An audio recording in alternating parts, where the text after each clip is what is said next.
Well, now to the ongoing search and rescue efforts in Central Texas after devastating flooding killed at least 49 people, including 15 children. More than 24 girls who were at the summer camp along the Guadalupe River are still unaccounted for. Governor Greg Abbott issued a disaster declaration for a dozen counties. ABC's Miriam Vidal has the latest. The devastation stretching along Texas's Guadalupe River one day after catastrophic floods tore through central Texas.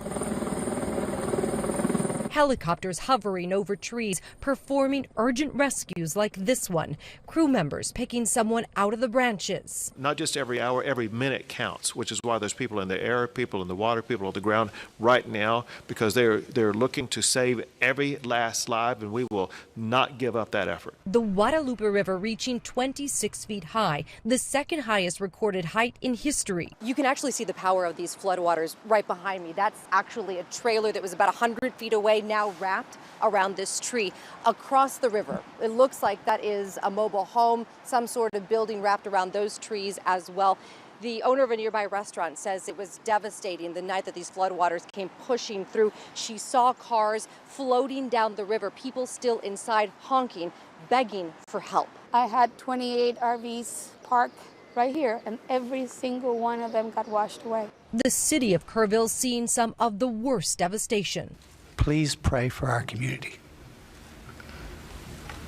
This is a hard day.